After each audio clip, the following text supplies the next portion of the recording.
few weeks into camp, what's your assessment of how things have gone for you so far? It's going well. Just getting back in the swing of things. You can only go out on a high school field and do so much, and you don't get these arms thrown at you. So it's going well. Just getting the work in, getting to know these pitchers, and just having some fun with it. How has the abbreviated camp impacted your ability to develop those relationships with the pitchers and not just get to know them off the mound, but get to understand kind of how they want to work on the mound? Yeah, I don't think it's really been that difficult. I mean, we see these guys every day, all day, so we have those conversations in the dugout during the game or just in the clubhouse hanging out. So it's not taking too much of a toll, but we're still getting the work in. Last year, the catcher's room at the big league level was you and Jose, and now Mitch Garver's been added to the mix. What are some of the things that you've learned from Mitch that he's kind of brought to the table, bringing himself into this clubhouse? Yeah, I mean, Mitch is awesome. We're working every day. He's such a hard worker. Just brings in his knowledge, and we're just trying to get better as a whole, and working towards getting these pitchers putting up zeros. I mean, that's our job, putting up zeros and helping the team whenever we can. So great veteran leadership, and he's been awesome. I know you guys are all wearing the same colors and working towards the same goal, but at the same time, I think everyone wants to play as much as possible. What's the competition been like for you so far this camp?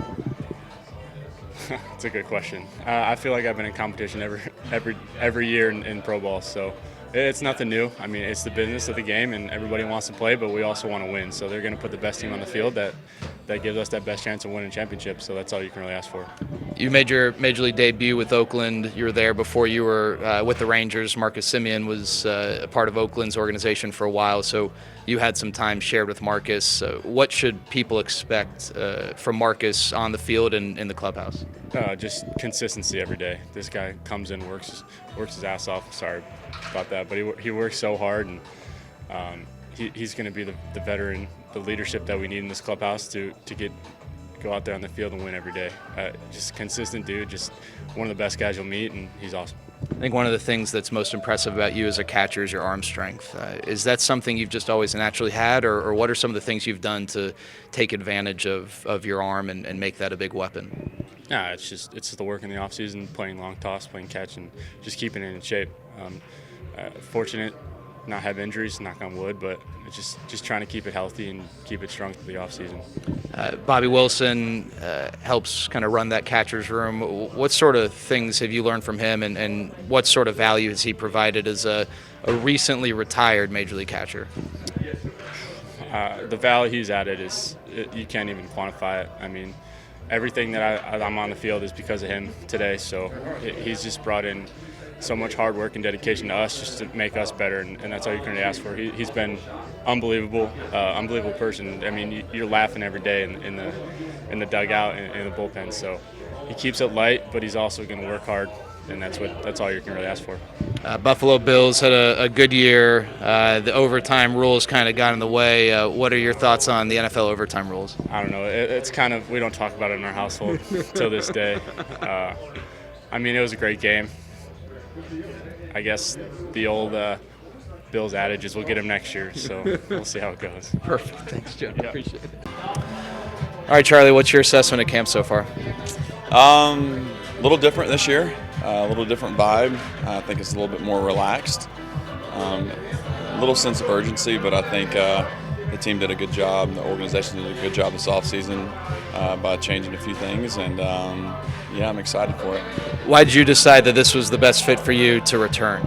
I mean, I had 30 teams call me and talk to me. No, I'm just kidding. No, I enjoyed my time here last year. I enjoyed the people. It's nice to be able to repeat a team too and not have to go somewhere else.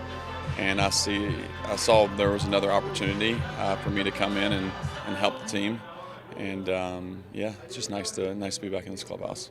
You spent time with the Dodgers. Another former Dodger is now part of this clubhouse, and Corey Seager. Actually, a lot of former Dodgers. But what sort of dynamic has he and Marcus both brought to kind of change the culture and change the vibe?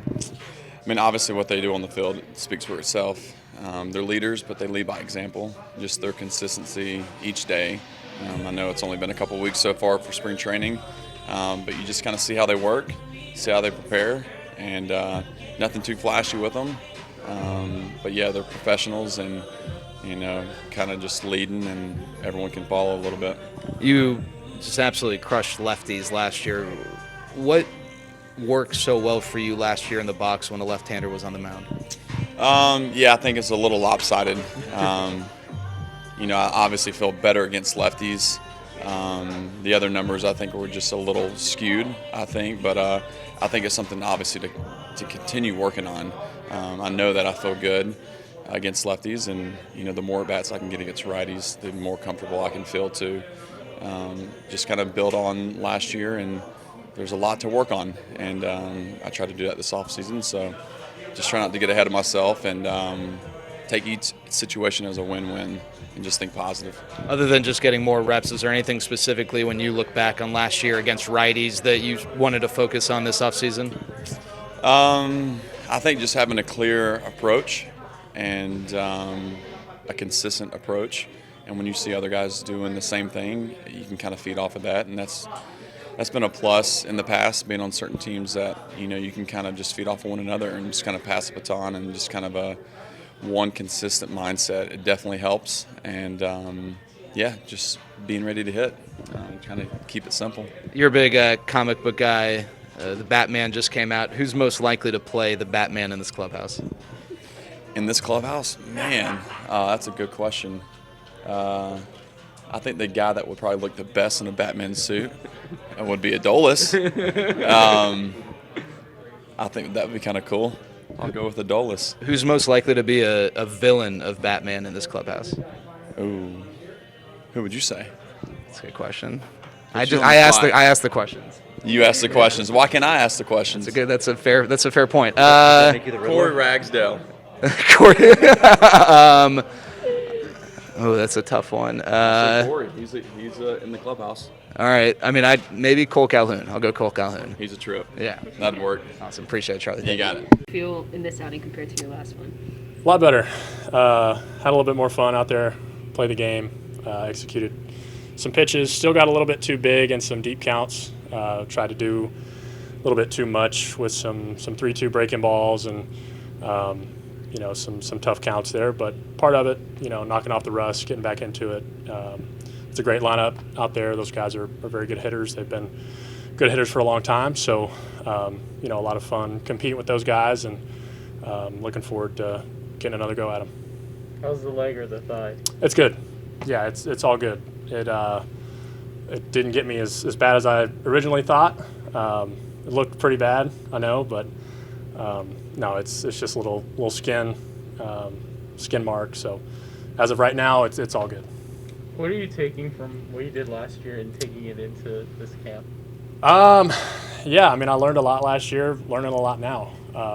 With the guys around me, the staff here does a really good job of making sure that we learn from, the moments where we fail. And obviously last year had a lot of outings that I wish went the other way, but they were learning moments, and, facing some good hitters and just learning how my stuff plays in those situations, and, how to turn a lineup over 2 or 3 times. So, just continuing to attack as much as I can, letting my stuff play, trusting my stuff.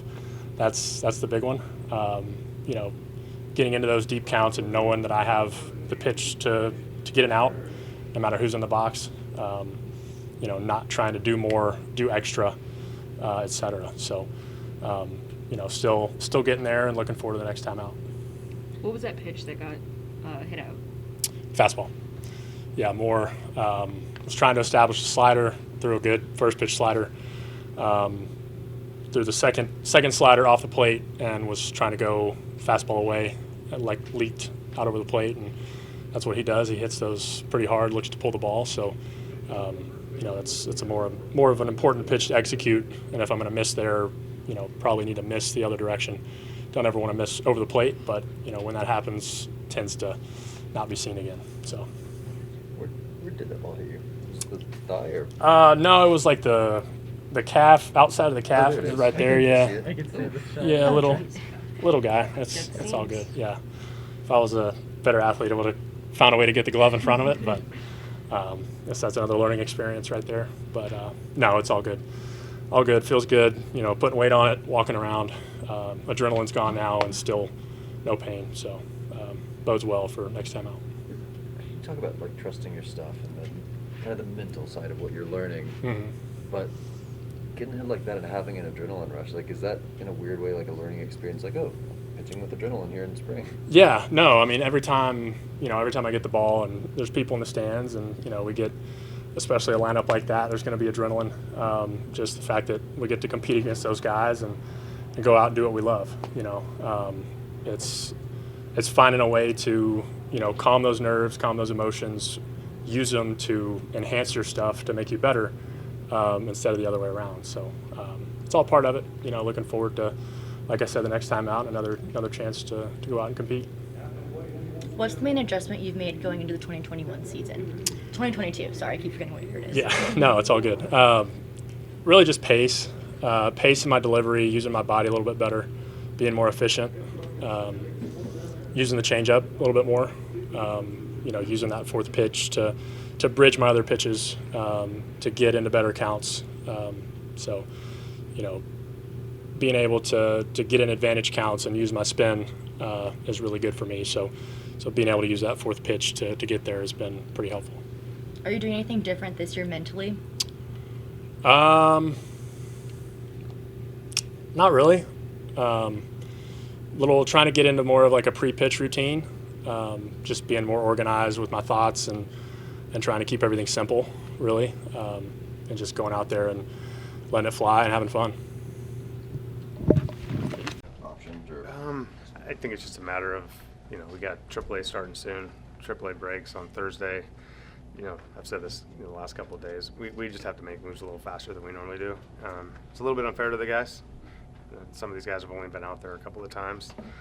So we got to make, moves to try to, obviously get that clubhouse a little tighter. Like I said, it's a little bit unfair, but obviously we wanted to get ahead of it. Just be honest and transparent with the guys, and obviously they were all disappointed, but at the same time they were all professional. with Workman and Tropiano, have either of them, do you know that they would stick around as far as the? We're still kind of debating that. Okay. We do have a lot of depth, especially the young arms. So we did tell them that, we're not going to sacrifice our young arms. They're going to have priority when it comes to spots on teams. So however that plays out and works out, I can't answer that now because obviously there could be injuries to place them. But it is tough for some of those older guys just because we're not going to sacrifice, our younger arms that are coming. Is Kohei going to remain a starter, or will he be looked at as a reliever? I think we can kind of look at different options, to be honest with you. Like, he could start, same with Tropiano, but like I said, it depends on the guys that don't make our team. They're going to obviously, the younger arms will have priority there. I do see Kohei having obviously value in starting. He's actually excited about some of the changes he made in the offseason. It hadn't shown up, but I do think there's more in there. We obviously signed this guy for a reason, so he's excited about that. But he can also fill a multi-inning bullpen role as well. So what he does in AAA, I don't know just yet. We have to wait to see how the rest of the dominoes fall. Where's Marcus Semien defensively at short? What are the strengths and what does he need to work on? I don't know if he needs to work on it. I mean, he just do his thing. I mean, he's been a shortstop his whole career up until last year. So I have full confidence in him, playing the position. He's excited about getting back out there. I think coming here was unique with, us signing Corey, right after him, that he knew that, okay, I have no problem going back to second. He won a Gold Glove there last year, but he's a shortstop at heart. He gets his work in there. I don't think it's a matter of like having to work on anything. It's just getting him reps out there. What do you talk about not having a lot of time and filling out the rotation? Alexi looked great yesterday. Howard's looked good. Allard's looked good. I mean, all these guys fighting for this spot are all looking good, and you don't have a whole lot of time. What, when you see like their next, I think could it possibly be their next outing kind of helps to decide? It may not even be that. I mean, it's like, they could, he went up 9 down yesterday and could potentially not make our team. So it's the best case scenario for us that they're all ready. They're all ready. They're all pitching well. They're all dialed in. Unfortunately, we don't have enough space on our roster to have everyone on the team. But that's That's what we were hoping would happen, that we were going to have to make a really tough decision. And it may not even have to do with their performance, because if you look at the way some of these guys have performed, like, how do you tell a guy you didn't earn it? It's not, that's not reality. So it's basically how our team fits, where we see the best fit. And a guy may have absolutely earned it. I mean, I just sent down Josh Smith yesterday. The guy's the best player at Arizona. So you talk about earning a spot. Like, he did nothing to not earn it.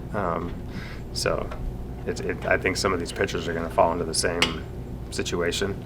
But we just got to be obviously really honest with them. A lot of these guys are our future. Whether AJ Alexi makes or does not make the team, it does not change our opinion of the kid or what we think his value is, or how good of a big leaguer we think he's going to be. It's just a matter of, we have a roster to fill, and if he doesn't or does fit on the roster, he's either going to go to AAA and dominate, or hopefully be in the big leagues to dominate. That's the way we look at it. So is Seager doing something in particular, and I apologize if you guys have been beating this up for the last couple of days or anything, but I know his offensive numbers are goofy given who he is. Last year low was just not even swinging the bat for the first couple of weeks, right? Whatever it was, he was just wanted to see pitches. Is Seager doing something like that too, or working on something, or what's going on with his? Well, I don't know what the goofy numbers. He struck out like an exorbitant number of times. In spring training? Yeah, and no, I don't. Whatever.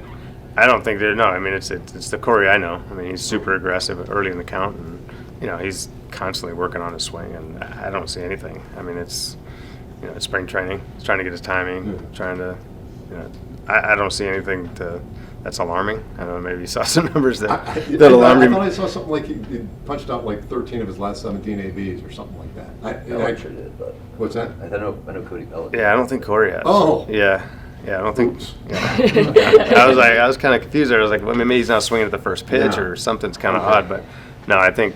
What's Bellinger doing? What do you I don't know. I'll shoot him a text. I don't know. I've been here 40 minutes already.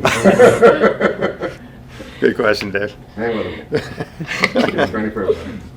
Given the improvements y'all made in the offseason, and because of what the Mariners have been able to do as well, and been bolstering their farm system, and y'all doing the same thing, do you foresee maybe a shift in the balance of power in the West this season? Yeah, I mean, we've been intending to do that for a while. You know what I mean? So we're obviously on the upswing, but they have improved their ball club. Obviously, we're facing a good one today, in Robbie Ray, and they've done a good job over the last couple of years. They've made a bunch of trades. They've added talent. They obviously performed pretty well last year. They won a lot of games, so it's I think so. I mean, I think obviously with Oakland kind of trading away, they're always going to be competitive. I know that they traded a lot of their best players, but they're always going to have pitching. They're always going to be competitive. But I think Houston's not going anywhere right now. I mean, they're still a pretty good team. So Anaheim's constantly trying to improve. They have a couple of the best players in the game, so it's a pretty competitive division. And I think us in Seattle, the last couple of years especially, us spending a ton of money and revamping our farm system, we've obviously become a lot more competitive. So all 5 teams really. It's weird to see kind of Oakland on the other side, but I wouldn't count them out. They have a knack of just finding ways to win games, especially with pitching. I feel like we haven't talked about Martine Perez since I think he signed. What have you seen from him this spring so far? Yeah, he's been pretty low key. It's just, but he's been awesome with the guys. He's really excited to be back. I know, and he's a lot more, I guess, mature than I guess when he left. I wasn't obviously here when he was here before, but I've heard nothing but great things about him. He's always been kind of a goofy life of the party kind of in there. But he's been phenomenal. His work has been great. He's learned a lot. Like I said, he's matured a lot in the game, understanding who he is and how to obviously be successful in the big leagues. He's been in the big leagues for 9 years, man. It's crazy, and he's not that old. It just tells you how young he was when he got here. But internally, with all the staff, with the players, he's been a true pro. Do you know how the rotation is the order? Not yet. Not yet. We still got to kind of work through that. I know you're trying to get to who the number 1 is, but I tell you who it likely is, and I think you guys know that, but it's not official yet. the offensive powerhouse, as far as spring training numbers go, do you have to kind of sit your guys aside and say, guys, it's great you're doing this, but it is spring training. We need to get things raring to go. You know what? I don't even know that. I don't even look at the. I mean, I know that we've scored a lot of runs, but I think it's the way we've scored. I don't buy into the first pitch ambush on a fastball homer, stuff like that. But yeah, I do get intrigued when I see our guys taking pitches outside of our area that we're looking for, even if it's in the strike zone. We've been really stubborn in 2 strike counts, in 3-2 counts. We've been really stubborn. I know I mentioned Adolis walking a couple of times there. Those are things that we're highlighting. Now we know that if we swing at good pitches and we constantly are on time and we're working with good paths and good movements, that we're going to hit. And we have some really good hitters on our team, and we also have a lot of talent that's coming in behind them. So it's when our guys are staying stubborn and they're following the game plan and we're sticking to it and we're putting pressure on that opposing pitcher, I know we're going to score runs. Now I don't think we're going to have 1,000 OPS as a team. I don't know what it is right now, but I do know that we'll be successful, especially with who we have in our roster. So it's been fun to see that part of it. Now, like I said, I don't get wrapped up in the guy's trying to ease a fastball in there because it's his first outing and he gives up, one of our guys hits a homer. It's more about, hey, are we staying stubborn at the top? Are we staying stubborn? Whatever our game plan is, we've done a really good job of following it. But that's where we have to stay consistent. We have to maintain that. That's going to carry us through the season and help us to be a good offensive ball club all year. So that's what we're paying attention to. And Taylor Hearn said that he's felt as good as he has in years. Are you seeing that from him? Yeah. I mean, we saw at the end of last year just the comfort that Taylor, the maturity level that he had, and just the comfort in his own skin and who he is and who he believes he is has been phenomenal. And just he's constantly fine-tuning himself. But what we're seeing right now is that's a pretty comfortable Taylor Hearn out there with elite stuff. So, like I said, he's got to try to maintain that and keep improving and keep adding to that. And he's going to be a really good starting pitcher. Ace material? Yeah. I mean, I know he believes he can win a Cy Young, so I'm not going to tell him he can't. I believe in the kid, and who this kid is from the inside out is pretty special. And it's fun to see a guy like that kind of mature to where he is right now.